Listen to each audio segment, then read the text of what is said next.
اعوذ باللہ من الشیطان الرجیم، بسم اللہ الرحمن الرحیم۔ شروع کرتا ہوں اللہ کے نام سے جو بڑا مہربان اور نہایت رحم کرنے والا ہے۔ بسم اللہ الرحمن الرحیم۔ صرف 3 مرتبہ یہ سورت پڑھیں۔ دوران ویڈیو ہی مشکلات ختم نہ ہوئیں تو میرا گریبان پکڑ لینا۔ 1.25 لاکھ اولیاء، بزرگوں، ہستیوں کا آزمایا عمل۔ محترم ناظرین، قرآن مجید کی وہ سورت جسے صرف 3 بار پڑھتے ہی اللہ پاک اس کی مشکلات ختم کر دیتے ہیں، اور یہ سورت وہی پڑھتا ہے جسے اللہ چن لیتا ہے۔ ناظرین، نبی پاک صلی اللہ علیہ وآلہ وسلم نے فرمایا کہ اس سورت کی تلاوت کو ترک نہ کرو، کیونکہ اس کی تلاوت کرنے والے کو اللہ دوست رکھتا ہے اور اپنے پسندیدہ بندوں میں شامل کر لیتا ہے۔ تو جو شخص ہمیشہ اس کی تلاوت کرتا ہے، خدا قیامت کے دن اس کا نامہ اعمال اس کے دائیں ہاتھ میں دے گا اور وہ بغیر حساب کے جنت میں داخل ہوگا، اور آخرت میں اسے اتنا اجر ملے گا کہ وہ راضی ہو جائے گا۔ قرآن حکیم اللہ تعالیٰ کی نازل کردہ کتاب ہے۔ اس میں پوری انسانیت کے لیے رشد و ہدایت اور کامیابی و کامرانی کا سامان موجود ہے۔ یہ کتاب بندوں کو خالق سے ملاتی ہے، گمراہوں کو صراط مستقیم کا پتہ بتاتی ہے، اجڑے دلوں میں ایمان و یقین کے سبزے اگاتی ہے، قلب و جگر کو تقوی طہارت کے نور سے منور کرتی ہے، مایوسی میں ڈوبی ہوئی زندگیوں میں امید و آس کی شمع روشن کرتی ہے، روحانی و جسمانی امراض کا شفایا کرتی ہے، پریشانیوں کو دور کرتی ہے، اور اس کے علاوہ نہ جانے کتنی صفات کی حامل یہ بے نظیر کتاب ہے۔ یوں تو انسانوں کی رشد و ہدایت کے لیے متعدد صحیفے نازل کیے گئے، جن میں سے بیشتر حوادث کی نظر ہو گئے اور کچھ باقی رہے، تو گزرتے وقت کے ساتھ ان میں تحریف و ترمیم ہوتی رہی، حتیٰ کہ وہ اپنی اصل شکل و صورت سے بالکل منحرف ہو گئے۔ لیکن یہ قرآن مجید کا امتیازی وصف ہے کہ اس کی حفاظت کی ذمہ داری خود اللہ تعالیٰ نے لے رکھی ہے، اور اس کی حفاظت کے لیے ایسا وسیع اور عالمگیر نظام قائم فرمایا ہے جس کے نتیجے میں اس کا حرف تو کیا ایک نقطہ بھی آلودہ تحریف نہ ہو سکا اور نہ ہو سکے گا۔ اللہ تعالیٰ نے لاکھوں کی تعداد میں حفاظ و قراء اور علماء و مفسرین پیدا کر دیے ہیں، جن کا شب و روز قرآن کے پڑھنے پڑھانے اور اس کو سمجھنے سمجھانے میں گزرتا ہے۔ وہ ہمتاً قرآن کریم سے وابستہ رہتے ہیں اور اس کے علوم و معارف سے فیض یاب ہوتے رہتے ہیں۔ یقیناً ان سے بڑا خوش نصیب اور کامیاب و کامران روئے زمین میں کوئی بھی نہیں ہے، اور ہو بھی کیسے سکتا ہے۔ بھلا ان افراد کے مقام و رتبہ تک کس کی رسائی ہو سکتی ہے جو خدا کے اس نظام کا حصہ ہیں جو اس نے حفاظت قرآن کے لیے مقرر کیا ہوا ہے۔ بے شک قرآن کریم دنیا کی تمام کتابوں سے بہرہ اعتبار فائق و برتر ہے۔ اس کی صداقت و حقانیت روز روشن کی طرح عیاں ہے۔ اس کی حاویت و شیرینی اور اثر آفرینی ایسی ہے کہ لوگ دیوانہ وار اس کی طرف کھینچے چلے آتے ہیں۔ دنیا میں سب سے زیادہ پڑھے جانے کا اعزاز بھی قرآن کو ہی حاصل ہے۔ بے شک یہ کتاب تمام کتابوں سے افضل ہے، جیسا کہ ایک روایت میں ہے، اللہ کے کلام کی فضیلت تمام کلاموں پر ایسی ہے جیسے اللہ کا مقام تمام مخلوقات کے مقابلے میں ہے۔ بھلا اللہ کے مقابلے میں اس کی مخلوقات کی کیا حیثیت ہے؟ ٹھیک اسی طرح قرآن کے آگے دوسری کتابوں کی کیا حیثیت ہے؟ قرآن کریم پڑھنے کی بہت سی فضیلتیں احادیث میں بیان کی گئی ہیں، جن میں ایک مشہور روایت یہ ہے۔ حضرت عثمان رضی اللہ عنہ سے روایت ہے کہ رسول اللہ صلی اللہ علیہ وآلہ وسلم نے ارشاد فرمایا، تم میں سے بہترین شخص وہ ہے جو قرآن سیکھے اور سکھائے۔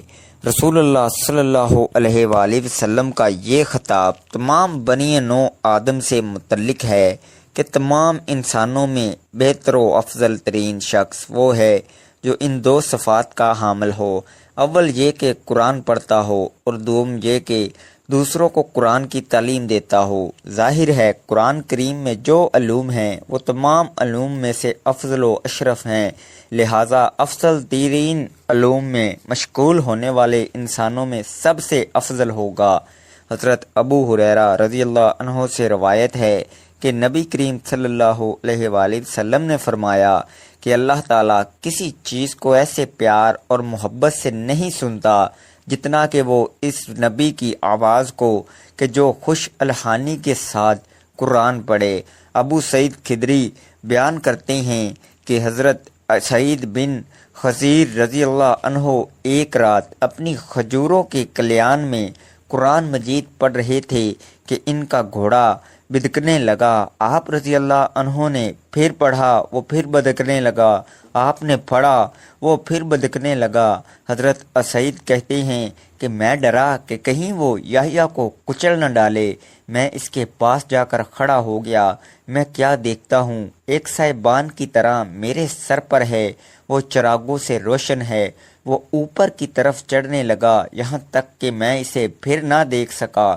صبح کے وقت میں رسول اللہ صلی اللہ علیہ وآلہ وسلم کے پاس آیا اور عرض کیا، اے اللہ کے رسول صلی اللہ علیہ وآلہ وسلم، میں رات کے وقت اپنے خلیان میں قرآن مجید پڑھ رہا تھا کہ اچانک میرا گھوڑا بدکنے لگا۔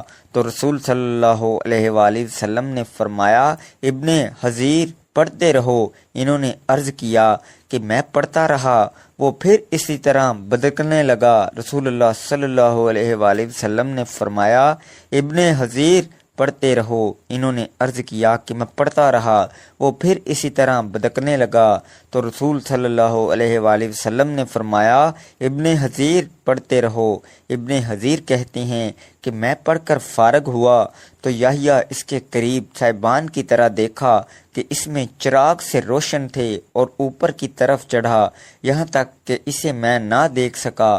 تو رسول صلی اللہ علیہ وآلہ وسلم نے فرمایا، وہ فرشتے تھے جو تمہارا قرآن سنتے تھے، اور اگر تم پڑھتے رہتے تو صبح لوگ ان کو دیکھتے اور وہ لوگوں سے بشیدہ نہ ہوتے۔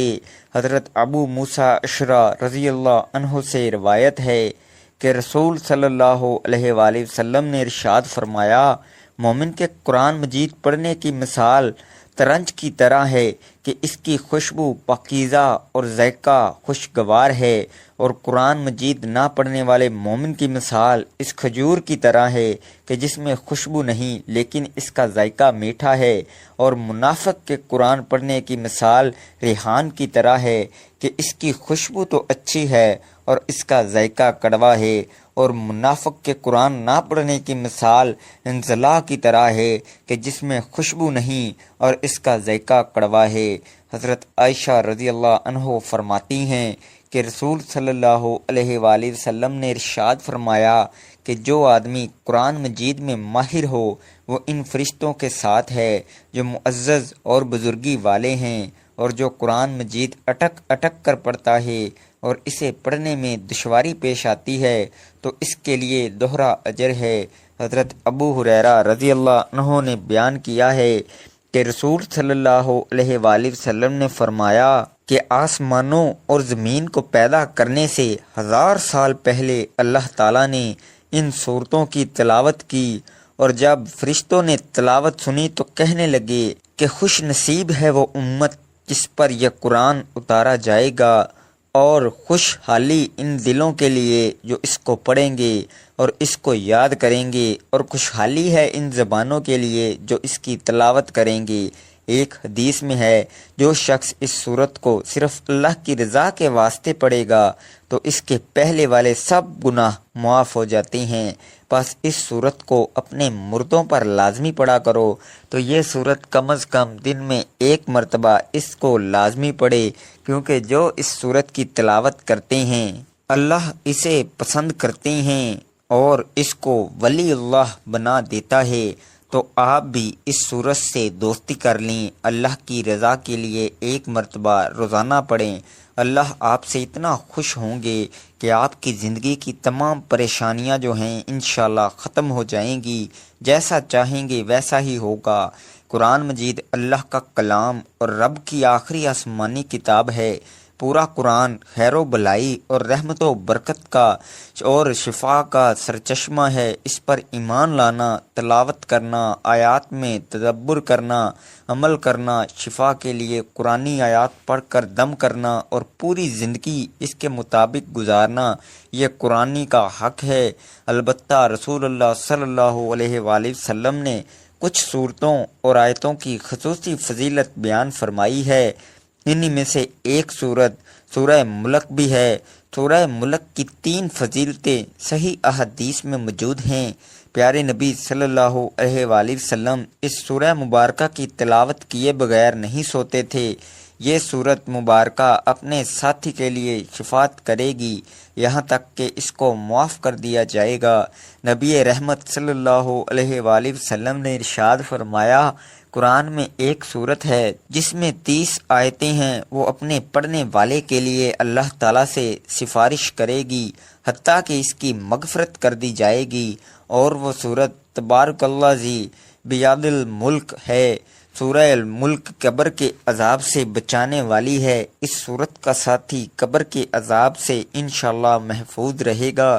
رسول صلی اللہ علیہ وآلہ وسلم نے ارشاد فرمایا، سورہ تبارک قبر کے عذاب کو روکنے والی ہے۔ اس سورت کو سونے سے پہلے پڑھنے کی تلقین ہے، چونکہ نیند موت کی طرح ہے، بلکہ اللہ کے رسول صلی اللہ علیہ وآلہ وسلم نے سونے کی دعا میں نیند کو موت قرار دیا ہے، اور نبی اکرم صلی اللہ علیہ وآلہ وسلم کا اسے سونے کے وقت پڑھنے کے لیے انتخاب کرنے کی وجہ آخرت میں اس کے خصوصی فوائد ہیں، جیسا کہ دوسری اور تیسری فضیلت سے واضح ہے کہ یہ صورت عذاب قبر سے حفاظت کا ذریعہ ہے اور آخرت میں مضبوط شفاعت کی شکل میں نجات کا سبب بنے گی۔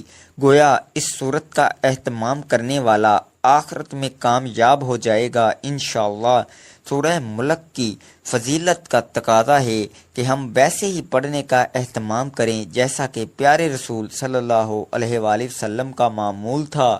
اس صورت کی اہمیت کا راز کیا ہے؟ سونے سے پہلے اسے پڑھنے کا راز کیا ہے؟ یہ قابل غور پہلو ہے۔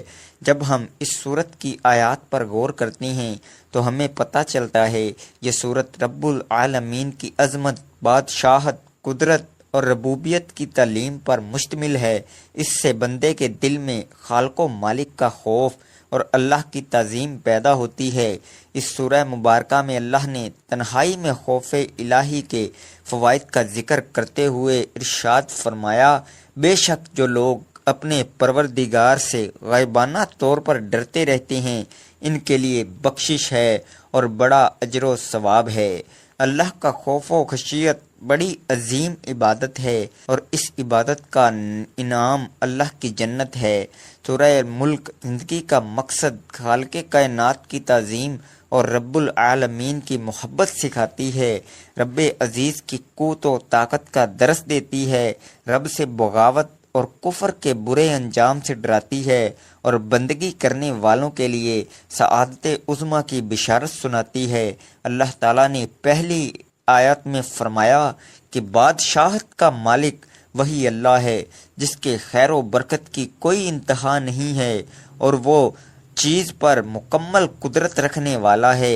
اس کے بعد اللہ تعالیٰ نے اپنی بادشاہت اور عظیم قدرت کے دلائل بیان فرمائے ہیں۔ موت اور زندگی کا خالق بھی اللہ ہی ہے اور اس زندگی کا مقصد آزمائش اور امتحان ہے کہ کون سب سے بہترین عمل والا ہے۔ 7 بلند و بالا تہ باتہ عالی شان آسمان جس میں کوئی شگاف اور خلل نہیں ہے، اسی ایک اللہ نے بنایا۔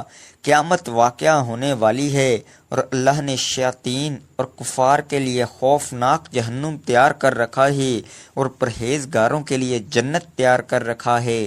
زمین کی تخلیق، چلنے کے لیے ہموار راستے، رزق کی فراوانی اور زمین کی نرمی اللہ کی قدرت کی دلیل ہے۔ پرندے جو فضا میں پرواز کر رہے ہیں اور اپنے پروں کو پھیلاتے اور سمیٹتے ہیں، یہ اسی رب العالمین کی قدرت ہے کہ وہ فضا میں باقی رہتے ہیں۔ انسانوں کو رب نے پیدا فرمایا، کان، آنکھ، دل عطا فرمائے۔ روزی کا بندوبست اسی اللہ نے کیا ہے۔ یہ رب کی بادشاہت اور قدرت و رحمت کی دلیل ہے۔ قیامت کا آنا یقینی ہے، لیکن اس کا علم صرف ایک اللہ ہی کو ہے۔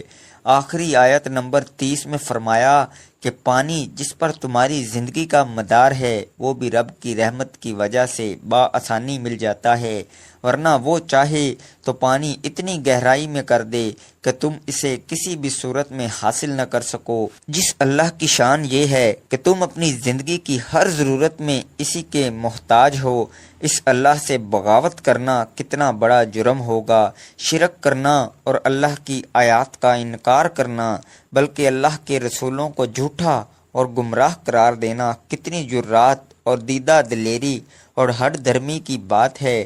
کیا سمجھدار اور انصاف پسند ایسا کر سکتا ہے؟ نہیں کر سکتا۔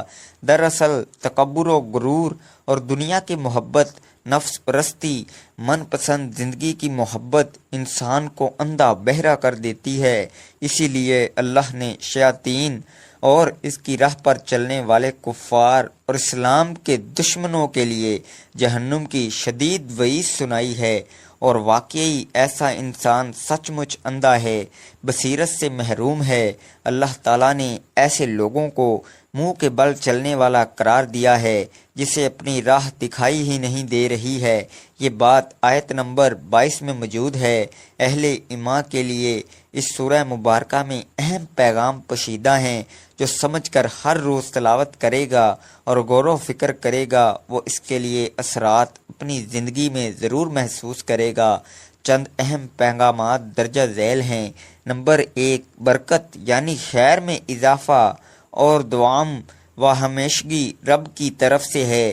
نعمتوں میں برکت ڈالنا صرف رب کا کام ہے، لہذا برکت کے حصول کے لیے صرف رب العالمین سے رجوع کرنا چاہیے۔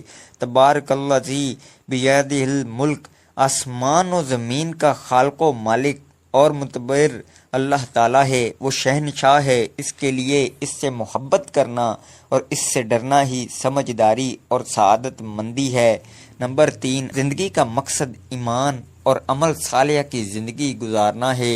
نمبر 4، تنہائی میں رب سے ڈرنا ایک عظیم عبادت ہے جس پر مغفرت اور بڑے اجر کا وعدہ کیا گیا ہے۔ نمبر 5، دنیاوی امور اور چیزوں میں مشغول ہو کر آخرت کو فراموش نہیں کرنا چاہیے، کیونکہ دنیا زوال پذیر ہے، دوام اور ہمیشگی صرف آخرت کے لیے ہے۔ نمبر 6، کائنات میں موجود آیات الہی مثلا آسمان و زمین، سورج، چاند، مختلف قسم کے پھل پھول، اناج، پیڑ اور پودے وغیرہ پر غور و فکر کرنا چاہیے تاکہ رب کی تعظیم پیدا ہو، کیونکہ مخلوق کی عظمت خالق کی عظمت کی دلیل ہے۔ صراط مستقیم یعنی اسلام پر چلنے والا رب العالمین کی نظر میں قابل تعریف ہے، اور اس کی بصیرت اور بصارت کی گواہی رب نے خود دی ہے۔ نمبر 7، اللہ نے ہمیں پیدا کیا، کان، آنکھیں، دل عطا فرمایا تاکہ ہم شکر ادا کریں۔ ہر نعمت کا تقاضا ہے ہم اپنے رب کا شکر ادا کریں۔ نمبر 9، ایمان اور توکل اللہ ہدایت کی پہچان ہے اور اہل ایمان کا سب سے مضبوط وصف اور سہارا ہے۔ اس کے برعکس شرک اور رب سے دوری کھلی ہوئی گمراہی ہے۔ نمبر 10، قیامت کا علم صرف اللہ کو ہے۔ یہ اللہ کے وسیع علم کی دلیل ہے، بلکہ اللہ تعالیٰ سینے کے پوشیدہ خیالات کو بھی جانتا ہے۔ یہ صورت اہل ایمان کو بندگی کے آداب سکھاتی ہے، اور ایمان، عمل صالح، خشیت الہی، آخرت اور جنت و جہنم پر ایمان، رب کی شکر گزاری، غور و فکر، استقامت علی الدین، توکل اللہ اور رب العالمین سے ہمیشہ ڈرنے اور محبت کرنے کی تعلیم دیتی ہے۔ اللہ تعالی ہمیں اس سورہ مبارکہ کی تلاوت کرنے کی توفیق عطا فرمائے، آمین۔ دنیا میں عمومی طور پر انسان مالی پریشانیوں میں جکڑا رہتا ہے، لیکن اس کا حل بھی قرآن مجید میں موجود ہے۔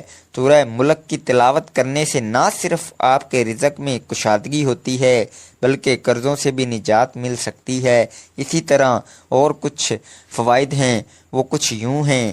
فراختی رزق کے لیے ثواب کے علاوہ رزق کی فراخی کے لیے ہر روز نماز عشاء کے بعد 3 بار سورہ ملک پڑھیں، اول و آخر 11 مرتبہ درود پاک پڑھیں۔ ہر روز عشاء کی نماز کے بعد یہ وظیفہ بلا ناغہ پڑھنے کا معمول بنا لیا جائے تو رب تعالیٰ کے فضل و کرم سے کبھی رزق میں کمی واقع نہ ہوگی۔ غربت، تنگ دستی اور افلاس دور کرنے کے لیے ہر جمعہ کو نماز عشاء پڑھ کر مصلی پر بیٹھیں اور اول و آخر 11 بار درود پاک پڑھیں۔ درمیان میں 3 مرتبہ سورہ ملک پڑھیں، پھر رب تعالیٰ سے دعا مانگیں اور کسی سے بات چیت نہ کریں۔ حق تعالیٰ نے چاہا تو چند ہی دنوں میں اس پر خدا کا بے انتہا انعام و اکرام ہو جائے گا۔ بوضو حالت میں 3 مرتبہ سورہ ملک پڑھ کر اپنے کان کے مال پر دم کریں۔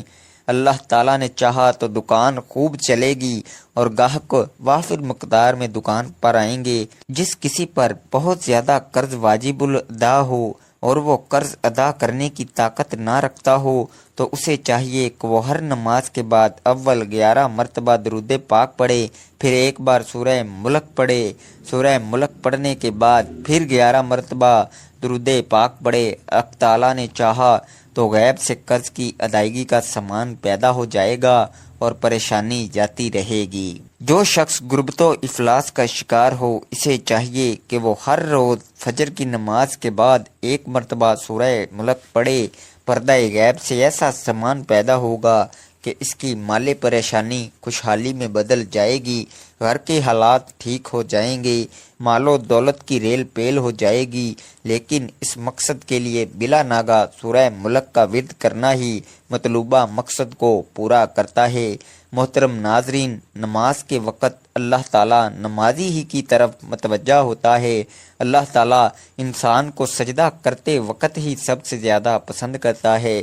جب انسان نماز کے لیے تیار ہوتا ہے تو جنت کے دروازے کھول دیے جاتے ہیں اور نماز کی جانب جتنے قدم بڑھاتا ہے اس کے اتنے گناہ معاف کر دیے جاتے ہیں اور اتنا ہی ثواب اس کے حق میں لکھ دیا جاتا ہے۔ جنگ میں ہو، کوئی چاہے دشمن کی تلوار کے سائے میں یا پھر دشمن کے ڈر سے اپنی جان بچا کر بھاگ رہا ہو، اس وقت بھی نماز کو قضا کی صورت میں ادا کرنا لازم اور فرض ہے۔ یہ اسلام کا فرمان ہے اور نماز بے شک دارین کی سعادتوں کا ضامن ہے۔ اللہ عز و جل قرآن مقدس میں ارشاد فرماتا ہے، ترجمہ کہ یہ کتاب پرہیزگاروں کو ہدایت ہے جو غیب پر ایمان لائے اور نماز قائم رکھتے اور ہم نے جو دیا اس میں سے ہماری راہ میں خرچ کرتے ہیں۔ اور فرماتا ہے، ترجمہ نماز قائم کرو اور زکوٰۃ ادا کرو اور رکوع کرنے والوں کے ساتھ نماز پڑھو، یعنی مسلمانوں کے ساتھ کہ رکوع ہماری شریعت میں ہے، یا پھر با جماعت سے نماز ادا کرو۔ نماز کا متقن ترک تو سخت ہولناک چیز ہے، اسے قضا کر کے پڑھنے والوں کے لیے فرماتا ہے، ترجمہ خرابی ان نمازیوں کے لیے جو اپنی نماز سے بے خبر ہیں، وقت گزار کر پڑھنے اٹھتے ہیں۔ نماز کی اہمیت اس سے بھی پتہ چلتا ہے کہ اللہ رب العزت نے سب احکام اپنے حبیب صلی اللہ علیہ وآلہ وسلم کو زمین پر بھیجے۔ جب نماز فرض کرنی منظور ہوئی تو حضور صلی اللہ علیہ وآلہ وسلم کو اپنے عرش عظیم پر بلا کر اسے فرض کیا اور شب اسرار ادا فرمایا۔ اسی طرح اور فرماتا ہے کہ بے شک نماز مومنوں پر اپنے مقررہ وقت میں ادا کرنا فرض ہے، اور فرماتا ہے کہ نماز قائم کرو اور زکوٰۃ دو، اور فرماتا ہے، ترجمہ اپنے رب کی اس وقت تک عبادت کر جب تک کہ تیری موت نہ آ جائے۔ اسی طریقے سے اللہ تبارک و تعالیٰ نے پورے قرآن میں مختلف مقامات پر مختلف طریقوں سے 186 مرتبہ اپنے بندوں کو نماز قائم کرنے کا حکم دیا ہے، کیونکہ نماز تمام برائیوں سے روکتی ہے، جیسا کہ قرآن مقدس میں ذکر ہے۔ ترجمہ: بے شک نماز تمام برائیوں اور برے کاموں سے روکتی ہے۔ اللہ تعالیٰ اپنے بندوں کو نماز پر پابندی کرنے کی تلقین اس لیے کر رہا ہے تاکہ اس کے بندے ضلالت و گمراہی کے دلدل میں نہ پھنسیں اور حق کی راہ پر گامزن رہیں، تمام تر اختلافات اور مصیبت سے بچے رہیں۔ اگر آپ قرآن مقدس کی تلاوت کریں گے تو بے شمار آیات آپ کو ایسی ملیں گی جو نماز کی فرضیت پر دلالت کرتی ہیں، اور اپنی جان لوگے کہ بے شک نماز ہر حال میں فرض ہے اور اس سے بچنے کا کوئی چارہ کار نہیں ہے۔ حضرت عقبہ بن عامر رضی اللہ عنہ سے روایت ہے، سید المرسلین صلی اللہ علیہ وآلہ وسلم نے ارشاد فرمایا، جو بھی مسلمان اچھے طریقے سے وضو کرتا ہے پھر کھڑے ہو کر اس طرح 2 رکعت نماز پڑھتا ہے کہ اپنے دل اور چہرے سے متوجہ ہو کر یہ 2 رکعتیں ادا کرتا ہے تو اس کے لیے جنت واجب ہو جاتی ہے۔ حضرت عبداللہ بن عمر رضی اللہ عنہ سے روایت ہے کہ حضور پر نور صلی اللہ علیہ وآلہ وسلم نے ارشاد فرمایا، جس نے نماز پر مداومت کی تو وہ قیامت کے دن نماز اس کے لیے نور، برہان اور نجات ہوگی، اور جس نے نماز کی محافظت کی تو اس کے لیے نہ نور ہے، نہ برہان، نہ نجات، اور وہ قیامت کے دن قارون، فرعون، حامان اور ابی بن خلف کے ساتھ ہوگا۔ اگر آپ کو آج کی ویڈیو پسند آئی ہے تو ویڈیو کو لائک، شیئر اور کمنٹ میں اپنی رائے کا اظہار ضرور کریں۔ اللہ تعالی ہم سب کا حامی و ناصر ہو، آمین۔ ناظرین، گزارش ہے کہ اللہ تعالیٰ کے 99 ناموں میں سے کوئی ایک نام لکھ کر کمنٹ میں ضرور شیئر کیجیے اور مجھے اپنی دعاؤں میں یاد رکھیے گا۔ جزاک اللہ۔